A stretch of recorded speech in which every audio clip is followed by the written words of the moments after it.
அனைவருக்கும் வணக்கம்.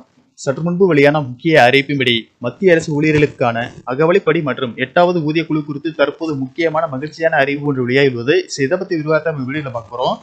வீடியோவை கடைசி வரைக்கும் முழுமையாக பாருங்க. வீடியோக்குள்ள போறதுக்கு முன்னாடி இந்த வீடியோக்கு ஒரு லைக் பட்டனை பிரஸ் பண்ணிக்கோங்க. வாங்க வீடியோக்குள்ள போகலாம். மத்திய அரசு ஊழியர்கள் மற்றும் ஓய்வூதியதாரர்களுக்கு அகவலைப்படி மற்றும் அகவலை நிவாரணம் உயர்த்தப்பட்டுள்ளது. இந்த உயர்வு 2025 ஜூலை 1 முதல் அமலுக்கு வரும் என்று அறிவிக்கப்பட்டுள்ளது.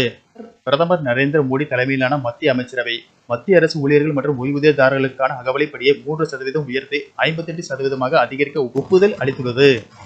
தீபாவளி பண்டிகைக்கு முன்னதாக எடுக்கப்பட்ட இந்த முக்கிய முடிவு 49 லட்சம் மத்திய அரசு ஊழியர்கள் மற்றும் 69 லட்சம் ஓய்வூதியதாரர்களுக்கு பயனளிக்கும் என்று கூறப்பட்டுள்ளது.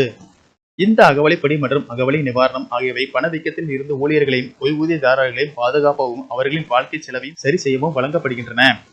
தீபாவளி பண்டிகை இன்னும் சில நாட்களில் வரவிருக்கும் நிலையில் மத்திய அரசு இந்த அறிவிப்பை வெளியிட்டது அரசு ஊழியர்களுக்கும் ஓய்வூதியதாரர்களுக்கும் தீபாவளி பரிசாக பார்க்கப்படுகிறது.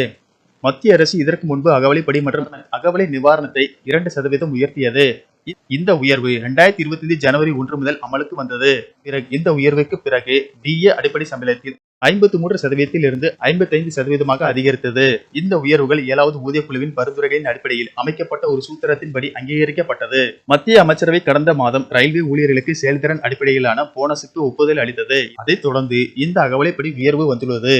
பணவீக்கத்தை எதிர்த்து போராட மத்திய அரசு அகவலைப்படியை குறிப்பிட்ட கால இடைவெளியில் உயர்த்துகிறது. ஆனால் இந்த முறை அறிவிப்பில் தாமதம் ஏற்பட்டுள்ளது.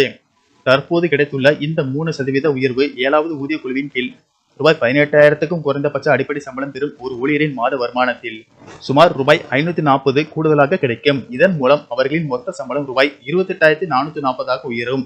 அதே போல குறைந்தபட்சம் ரூபாய் 9,000 ஓய்வூதியம் பெறும் ஓய்வூதியதாரர்களுக்கு கூடுதலாக ரூபாய் 270 கிடைக்கும். திருத்தப்பட்ட 58% அகவலைப்படி விகிதத்தில் அவர்களின் மொத்த ஓய்வூதியம் ரூபாய் 14,220 உயரும்.